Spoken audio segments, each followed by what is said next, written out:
Otra vez la Iglesia Católica se ve relacionada con denuncias en contra de sacerdotes. Una nueva información que continúa poniendo en duda la credibilidad de la institución salió a la luz, la que se suma a otras que desde un tiempo a esta parte han sido publicadas en diferentes medios, poniendo a la Iglesia en el banquillo de los acusados. Esta vez la denuncia proviene de Iquique, precisamente contra el obispo Marco Antonio Órdenes, quien habría abusado sexualmente de Rodrigo Pino cuando éste tenía 15 años.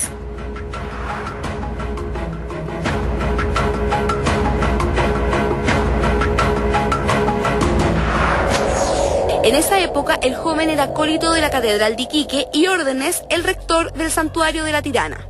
En palabras de Pino, al principio los abusos fueron en contra de su voluntad, pero después, cuando tenía alrededor de 17 años, cree haberse enamorado del presbítero, algo que consideró que no era normal a pesar de su corta edad. En 2009, y tras años de silencio por temor, decidió denunciar estos vejámenes al Ministerio Público, en donde solo se archivó el caso. Pero Rodrigo se enteró de otras acusaciones. Un joven menor que él también habría sido abusado por el obispo. Esto lo hizo tomar la decisión y volver a denunciar, pero ahora ante la Nunciatura Apostólica en Chile. Pino solo quiere que estos abusos nunca más vuelvan a ocurrir. Ahora que esta situación regresó a la palestra, se dio a conocer una denuncia anterior contra el sacerdote, acusación que ante todo pretendía proteger a otros jóvenes de estos abusos. Lo que sucede es lo siguiente, que el espíritu de la investigación que se llevó a cabo en virtud de una denuncia que se hizo por los padres de una víctima tenía por objeto más que investigar ese hecho en particular, que ya había ocurrido muchos años antes y que eventualmente podría estar incluso prescrita. El espíritu de la denuncia era dar a conocer tales hechos para evitar que continuasen ocurriendo hechos similares con otras personas. Desde agosto que el obispo Marco Antonio Órdenes no ejerce sus funciones. Si bien en un principio se creía que era por causa de la investigación, el sacerdote estaría con licencia médica debido a una falla en el hígado. Efectivamente, como se ha dicho, Monseñor Órdenes Fernández padece de una antigua afección al hígado, lo que terminó transformándose en una descompensación enzimática y en un agudo estrés. Declara además que en estos días viajó al Perú a cumplir el reposo que se le había prescrito, desde donde regresará al país para continuar con su proceso de recuperación. Rodrigo Pino quiere justicia y que el obispo reconozca sus actos.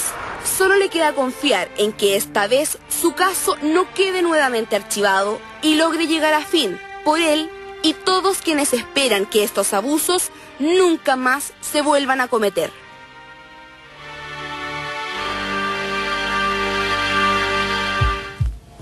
Rodrigo Pino está esta noche con nosotros acá en el programa. Quiero agradecer, Rodrigo, que nos acompañes.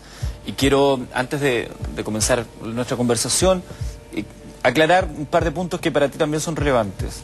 Tú nos has dicho fuera del micrófono que esta pretendes tú que sea la última vez donde comentas esto públicamente.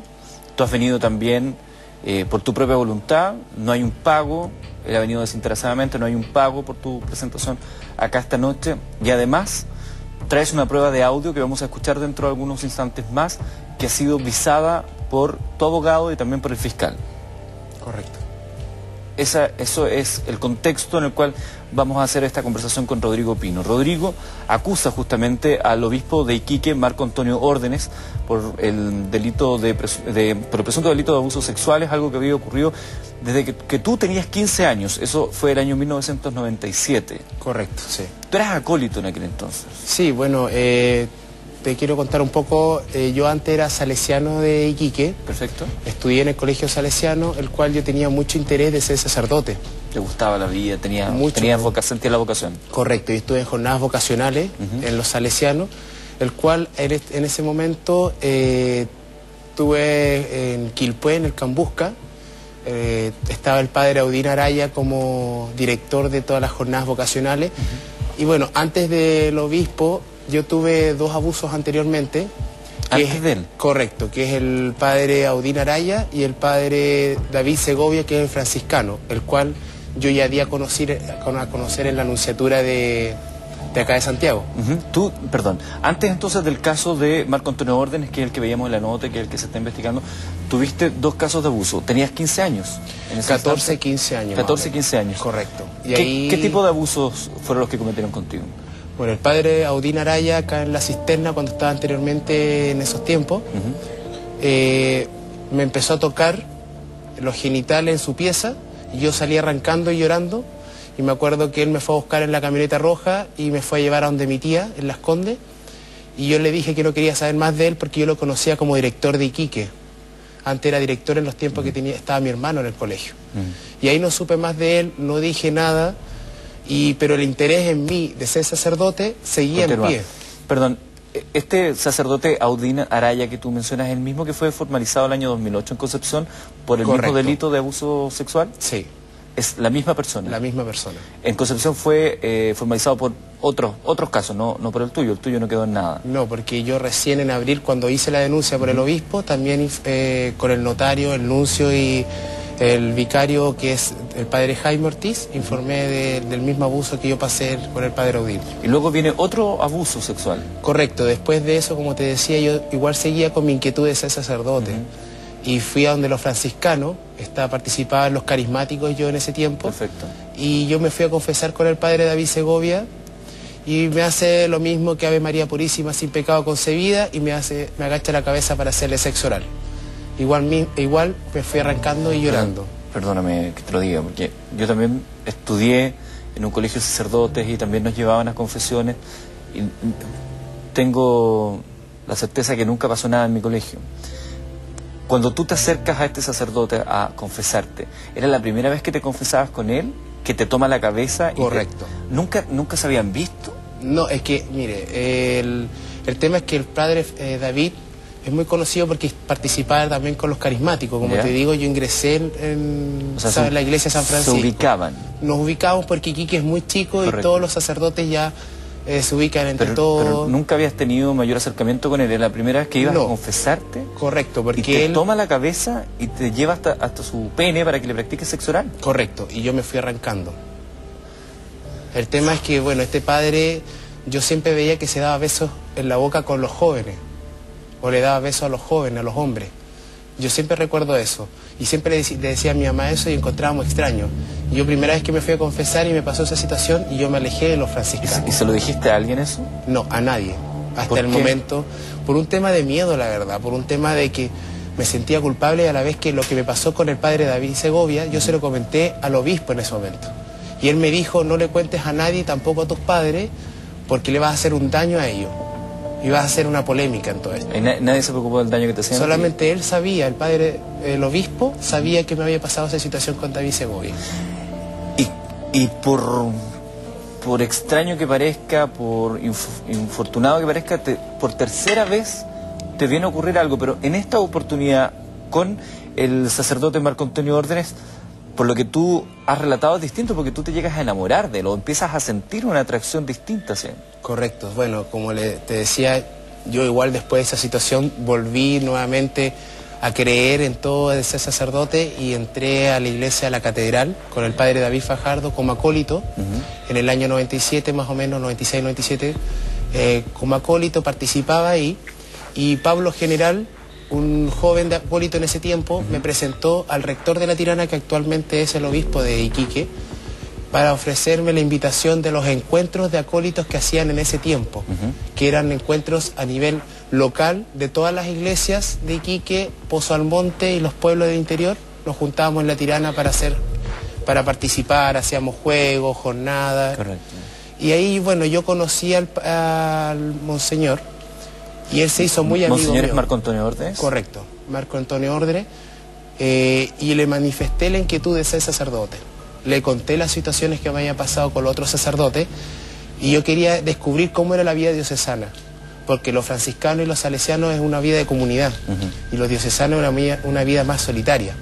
Y yo quería conocerlo y me invitaba siempre a su casa, lo invité a mi casa, hicimos una amistad, la verdad que muy buena, muy sana en ese momento. Hasta antes de la primera actividad de abuso por parte de él, ¿nunca temiste volver a vivir lo que ya te había pasado en dos oportunidades anteriores? No, porque como he dicho anteriormente, él es una persona muy inteligente, el cual supo cómo llegar a mí y creí en él, totalmente, al punto que mis padres lo dejaban dormir en la casa de ellos.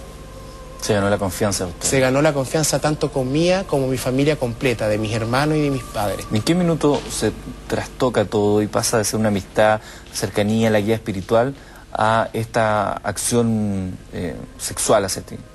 A ver, el tema es que a finales de los 15, 16, a finales del 97 más o menos, cuando yo también me quedaba en la rectoría de La Tirana, él tiene una pieza al lado de su pieza, que el cual tiene yo le llamo como un pasillo clandestino, que es por atrás de su pieza, el cual siempre me iba a ver, y bueno, él es muy cariñoso con los jóvenes, con los niños, es verdad, pero conmigo me iba a mi cama, me hacía cariño, me empezó después a tocar, a besar. En ese momento no hubo penetración, no hubo parte sexual. ¿Pero no te parecía raro ya en ese instante que me pareció muy raro y le dije, te tocara, que le pregunté qué pasaba y me dijo que era normal y que él me veía como un padre hacia un hijo, como un hermano, un amante y un amigo. Siempre me decía eso. Y yo creí en él. ¿Como un hijo, como un padre? De un padre a un hijo, como un hermano, como un amigo y un amante. ¿Un amante? Sí. Es muy raro que un sacerdote le diga a un niño que lo ve como un amante. Correcto. Sí, la verdad que para mí fue muy fuerte porque, bueno, yo creí en él, lo admiraba mucho, porque él es una persona, y yo voy a seguir recalcando eso, él es muy culto, es verdad, es muy inteligente, ha hecho TVM en la iglesia, en Iquique, o sea, es un hombre en ese aspecto muy inteligente y a la vez también inteligente en llegar a los niños. A los 15 años todo un proceso de orientación sexual. ¿Cuál era tu orientación sexual o cuál es? En estos momentos mi condición sexual en ese tiempo me cuestioné mucho, porque yo tenía polola. Yo tenía dos como ilusión en mi vida, era ser sacerdote o casarme con una mujer virgen. Siempre a mis padres les dije eso. ¿Esa era tu Sí, obsesión? siempre, cuando niño siempre le dije a mis papás que yo quería ser o sacerdote o casarme con una mujer virgen. Mira, ¿por qué una mujer virgen? Al punto que en ese tiempo yo nunca me masturbé, por ejemplo. Yo no tenía nada. No. ¿Cómo controlaba eso? ¿Impuso? ¿Es natural a esa edad sentir el deseo de explorar el cuerpo y empezar a investigar? La verdad que, como te digo, o sea, fue extraño, pero como ejemplo en el colegio que iba en el Salesiano, mis compañeros comentaban la masturbación y yo no tuve nunca esa experiencia porque no me nacía, la verdad. Yo respetaba mucho mi cuerpo y a la mujer en sí. Ya, ¿y era tu obsesión entonces casarte con una mujer virgen? Correcto. ¿O ser sacerdote? Sí, y ahí cambia toda mi vida después porque a los 17 sentí, creo yo, una atracción y un sentimiento muy fuerte hacia Monseñor Marco Orden. ¿Tú declaras que te sentiste como enamorado de él? Sí. Yo, como digo, creo que me enamoré, porque lo defendí tanto, hablaban tan mal de él. ¿Qué decían de él? Que es homosexual, que es pedófilo, que se acostaba con otros niños, con otros hombres. Y yo siempre lo defendí, siempre, hasta el año 2008. ¿Por qué lo defendías si contigo ya había tenido una situación, te tocaba, te trataba de amante? Porque él siempre me decía que yo era el único niño. Él nunca me dijo que habían otros niños más. Siempre, yo le pregunté siempre, porque cuando yo me enteré que había otro niño en el 2008, que me contó él mismo, le preguntaba y me decía, tú eres el único niño. O sea, ¿no te molestaba tanto en aquel entonces el hecho que él te tocara o que tuvieran relaciones? Porque ya después pasaron a tener relaciones sexuales. Cuando yo tenía 17, cuando yo a los 15 años, 16, empezaron los besos y caricias y después las penetraciones hacia mi persona, yo lo encontré sucio, culpable, pero ya después él es tan inteligente que me llegó a enamorar, yo creo, a los 17 años, el cual yo encontré que era normal porque él me decía, es normal, yo te veo como un amante, al punto que él me dedicó una canción que es de Andrea Bocelli, Volar, ¿me entiendes? Nosotros teníamos una frase en escondida que es legado, legado es que te amo, ¿me entiendes? ¿Ustedes se trataban así? Correcto.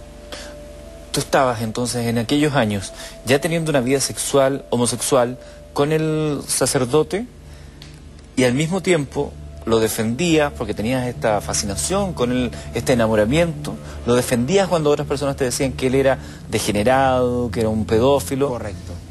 ¿Qué te molestaba más? ¿El hecho de haber sido abusado sexualmente o iniciado en la homosexualidad por él o el hecho de que tú no fueras su única pareja? ¿Me preguntas en esos tiempos o ahora? En esos tiempos y ahora. Es que en esos tiempos yo, como te digo, no pensaba en temas de la homosexualidad, no pensaba en temas si era verdad o no que habían otros niños, sino que yo me cerré tanto en enamorarme de él, en admirarlo tanto como sacerdote, que después me empecé a cuestionar y decir, ¿qué pasa en mi vida a los 18 años? ¿Por qué razón? Porque yo no puedo estar enamorado de un sacerdote primero. No es normal que un sacerdote, que admiro mucho, y el cual, como te contaba en situaciones anteriores con otros padres, no es normal que los sacerdotes tuvieran relaciones sexuales con niños, por ejemplo. O sea, se supone que ni con adultos. Correcto. ¿Y qué pasa? Que ahí en ese momento yo me alejé de él. Conocí a otra persona. Pero no me respondió lo que te dije. Finalmente, ¿qué te molestaba más? ¿No ser tú en este momento en exclusivo? No, en este momento, si tú me preguntas, yo me siento mal porque fui abusado. Y fui utilizado por él. ¿Eso es lo que sientes hoy? En estos momentos. Lo que te molesta, lo que te duele, es haber sido abusado por él. Me duele. ¿Y en aquel instante? Cuando me enteré en 2008 que había otro niño, me sentí traicionado. Me sentí sucio, culpable. Me sentí porque cometí tantos errores en mi vida, porque yo caí en una depresión muy grande, que faltaba al colegio. Cuando tú me dices que te sientes traicionado, porque efectivamente tú sentías que tenías una relación con él. En ese tiempo, cuando era chico. Y que era única y exclusiva. Sí, porque él me decía que yo era el único niño, yo era el exclusivo.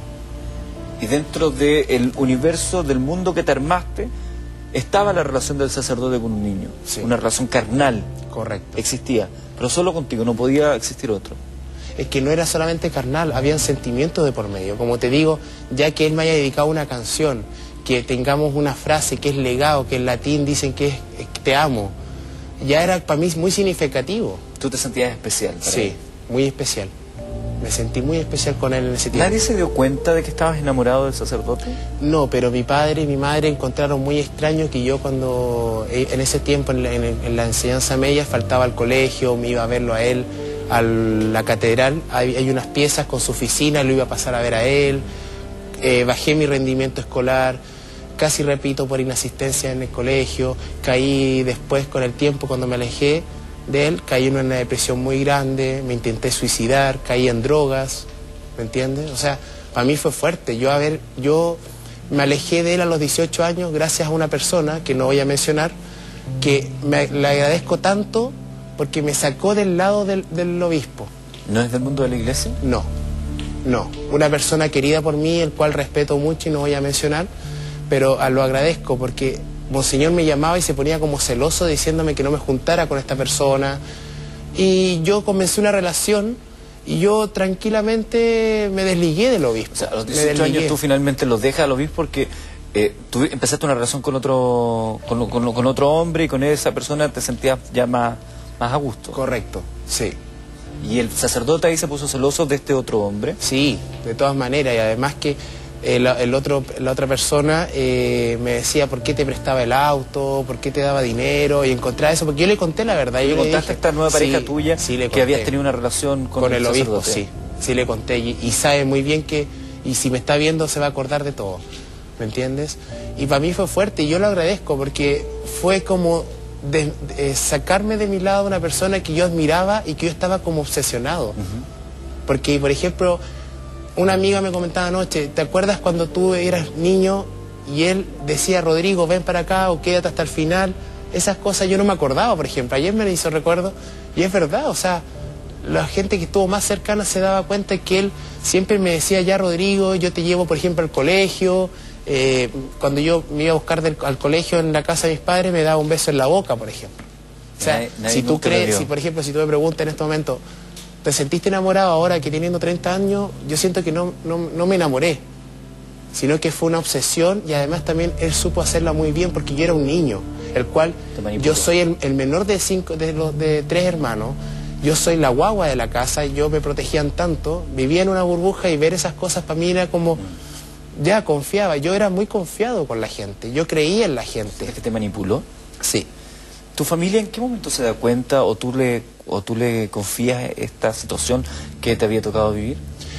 Bueno, el 14 de noviembre más o menos del 2008, un poquito después, porque yo me enteré, como te contaba, por el otro niño del 11 de noviembre del 2008. ¿Y por qué me recuerdo? Porque es el cumpleaños de mi hermano. Perfecto. él me dice por Messenger, este otro niño, que quería juntarse conmigo, que quería confiarme algo.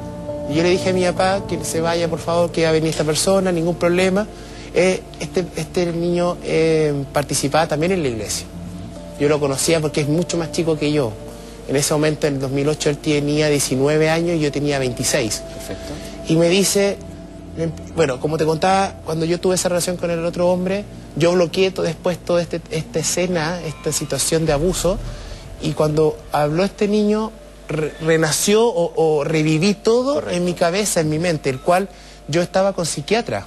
Para tratar de olvidar todo. A los 18 años, no, a los 18 años yo estaba con psiquiatra, como te contaba, y estaba con una depresión. Claro.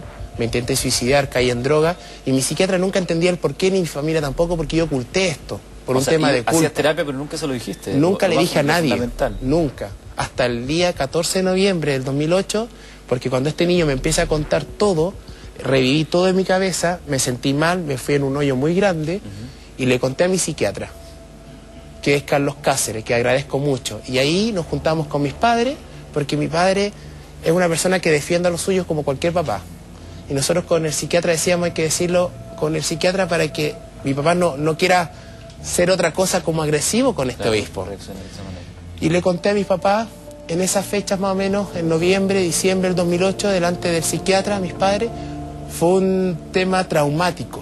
¿Por qué razón? Porque yo en ese momento le conté al psiquiatra y yo le empecé a mandar mail al obispo recordándole todo lo que él me hizo cuando chico. Y él me decía que estaba en Israel. Yo tengo los mails acá, que él estaba en Israel y siempre me dijo, eso conversémoslo en persona. Nunca me dijo, no Rodrigo, eso no lo hice nunca, y tampoco me dijo, sí lo hice. Si yo te dijera a ti, tú abusaste de mí y no es la verdad, tú dirías al tiro que no y te defiendes. ¿Y qué pasa? Que ahí mi psiquiatra con mis padres me dijeron hay que denunciarlo. Y yo tenía miedo, no te lo voy a negar, mucha culpa. Me cuestioné hasta la homosexualidad, mi condición sexual en ese tiempo, a los 26 años, ya un adulto, cuestionándome todo. Y fuimos a la Fiscalía el 2009, hablamos con el señor Enrique Rodríguez, el cual agradezco mucho el silencio que guardó conmigo porque yo le pedí, yo fui para allá con mis padres, junto con mi psiquiatra, y le di la denuncia, le dije por favor fuera anónimo porque yo no lo sentía bien, yo estaba muy vulnerable, muy inestable emocionalmente, para yo tener esto que ahora está pasando con los medios. Porque yo en este momento hay que tener fortaleza y valentía para hacer todo esto. De verdad. Yo en este momento, antes que tú estuvieras con el negro Piñera, estaba muy nervioso. Porque esta es mi última entrevista que voy a hacer. Lo conversé con mis padres, lloré mucho hoy día. Porque siento que ya di a la luz esto, no me corresponde a mí hacer más. Y hablé con el fiscal, don Raúl Arancilla, y dije, yo voy a entregar esta grabación y yo me desligo más. Ahora quiero ser feliz yo. Porque de verdad que en toda mi vida yo no he sido feliz. ¿Escuchemos esa grabación? Ningún problema. Cuéntame primero cuándo fue grabada, en qué contexto. A ver, como te contaba recién, entre el 2008 y 2009, cuando yo hice la denuncia, yo me sentí muy angustiado, Eduardo. ¿Qué pasa? Que en ese tiempo yo le dije a mis papás, quiero hablar con este obispo. Quiero hablarlo. Porque yo estaba así, ahogado. Claro. Y yo decía, mis papás me decían, no te juntes, no te juntes, no te juntes. Yo le dije, necesito hacerlo por una tranquilidad mental y emocional mía. Porque en ese tiempo yo me había enamorado, se supone, de él, lo admiraba. ¿Me entiendes? ¿Y qué pasa? Que en ese momento yo lo llamaba, yo lo busqué, no te lo voy a negar, para hablar con él. Y siempre se iba por la tangente, me decía, no Rodrigo, es que siempre hablan de mí, siempre, yo te quería mucho, esto fue un acto de amor, pero nunca me dijo, ¿sabes qué, Rodrigo? Efectivamente sí, estuve contigo y con otro niño más. Que yo solamente quería eso para mi tranquilidad. ¿Y esto es el resultado de una conversación telefónica? No una conversación telefónica, sino que una conversación que yo me junté con él en el auto, allá en Iquique, ¿ya? Porque mi mamá me pidió que por favor no me juntara en un lugar cerrado. Correcto. Porque ella también como madre, temores hacia mí, me protegía mucho. Y nos juntamos en el auto de él, en la playa, y conversamos. A puertas cerradas, y yo le dije, ¿por qué están hablando que usted es homosexual? Y después dice, y ahí ustedes van a ver que se fue por la tangente como nuevamente, y después yo le dije, bueno, dígame, ¿qué pasa? ¿Por qué usted tuvo conmigo algo y con el otro niño también? De lo que se alcanza a entender de la grabación, cuando tú le preguntas, él termina reconociendo que contigo experimentó el cariño, eso es lo que él dice. Correcto, y experimentó el querer. Experimentó el querer. Y con Camilo, que es el otro menor que estaba involucrado, fue una calentura. Palabras textuales de lo que... Y si tú escuchaste, le echa la culpa a él, que él se le insinuó. Eso me dio mucha pena, porque como un niño de 15 años se le va a insinuar a un hombre, o sea, a un adulto, eso es lo que voy. O sea, cuando yo escuchaba eso, esto lo mostré en la anunciatura y se lo dejé a la anunciatura, tuve que escucharlo 20 veces. Igual me afecta un poco, ahora, no tanto como antes, porque tuve que escribir esto, tuve que firmarlo ante notario, demostrar que era él. Gente de Iquique ahora puede estar escuchándome y va a saber qué es su voz realmente. Y porque ahora lo di a la luz esta grabación, autorizado por el fiscal y mi abogado, porque basta de las amenazas que me están dando en Iquique hoy en día. ¿Quién te amenaza? Jóvenes de la iglesia, varias personas de la iglesia me están amenazando. Un joven, o sea, me escribió, muéstrame la grabación. Yo no tengo que mostrarle la grabación a nadie. Ahora el que escuchó la grabación, bien, pero yo acá cierro el capítulo. Mis padres no van a hacer entrevistas, yo ya no sé, desde mañana apago mi celular y no hago más entrevistas. Yo con esto ya me sané. Yo di al mundo a conocer cómo era el obispo, cómo es el obispo, porque yo estoy seguro que hoy en día hay muchos más niños, porque yo he visto en el Facebook o en publicaciones que hay más niños, y espero que hablen como yo, que tuve la valentía, la fuerza, aunque igual me cuesta. Yo estoy solo acá en Santiago, yo estoy solo, el cual... agradezco a mis amigos que han estado conmigo. Ayer, por ejemplo, imagínate, salí de otro programa y unos amigos me aplaudieron. Y hoy día le conté eso a mi papá y fue como algo tan enriquecedor, porque yo digo, en el Facebook igual me han felicitado tanta gente, gente que no conozco, gente que ubicaba en la iglesia, gente que admiraba al obispo. Y dice, Rodrigo, vimos con tanta seguridad tu testimonio en la televisión que te creemos. ¿Me entiendes? Rodrigo, con esto que te toca revivir, que es duro, porque como tú lo has dicho, esto involucra también a tu familia, a tus padres, a tus seres queridos, a tu entorno, involucra también tu propia vida, porque de alguna manera la ha marcado, y la ha marcado negativamente. ¿Qué buscas tú hoy con hacer público esto?